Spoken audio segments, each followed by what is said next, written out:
Hi friends, எல்லாம் என்ன பண்ணிகிட்ருக்கீங்க? என்ன சாப்பாடு உங்கள் வீட்டில்?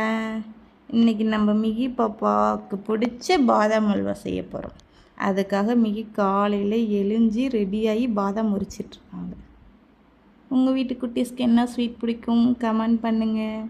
மறக்காமல் லைக் பண்ணிட்டு சப்ஸ்கிரைப் பண்ணிவிடுங்க. அப்போ தான் மிகி குட்டியோட வீடியோ கண்டினியூவாக வரும் உங்களுக்கு.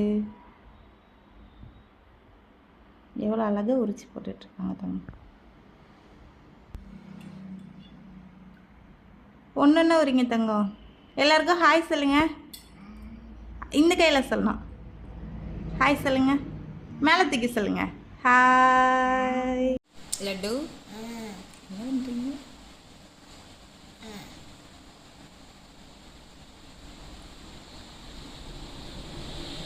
அழகாக இருக்கிற தங்கம். மிகிமா மிகி லட்டு உரிச்சாச்சா? ஒரு வழியாக பாதாம் உரிச்சு பிடிச்சாச்சு. வாங்க இப்போ பாதாம் அல்வா எப்படி செய்யுதுன்னு பார்க்கலாம். நைட்டே பாதாம் எடுத்து ஊற வச்சாச்சு. ஊற வச்சு அப்போ தான் காலையில் உரிக்க ஈஸியாக இருக்கும். இப்போ எப்படி பாதாம் அல்வா செய்யலான்னு பார்க்கலாம் வாங்க. மிகி செய்யலாமா? அல்வா செய்யலாமா?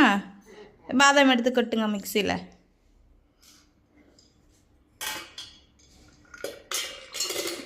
மிகி இப்போ பாதாம் அல்வா செய்ய போகிறாங்க. Super super. இப்போ இது கூட தண்ணி கொஞ்சம் ஆட் பண்ணிக்கணும். கொஞ்சமாக 100 கிராம் ஊற வச்ச பாதாம் நம்ம அரைச்சி எடுத்துக்கிட்டோம். அது நைஸாகவும் இல்லாமல் கொரகொரப்பு இல்லாமல் இந்த மாதிரி இருக்கணும்.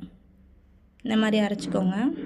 இப்போ கடாயில் 100 ml பால் எடுத்துகிட்டு பால் நல்லா காஞ்சதும் அதில் அரைச்ச பாதாம் போட்டு கிளறி விட்டுக்கலாம்.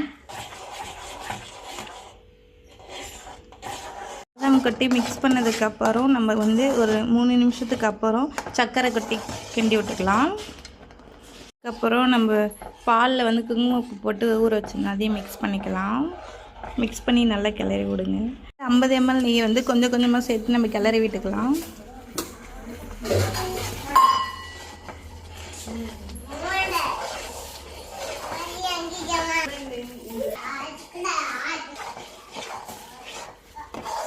அல்வா ஒரு வழியாக ரெடி ஆகிவிட்டு கொஞ்சம் கொஞ்சமாக நெய் சேர்த்து கிளறி விட்டுக்கலாம்.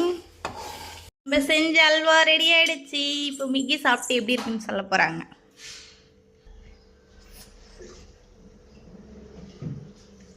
இல்லைக்கா நல்லா இருக்கா? சூப்பராக இருக்கா? சுடுச்சா?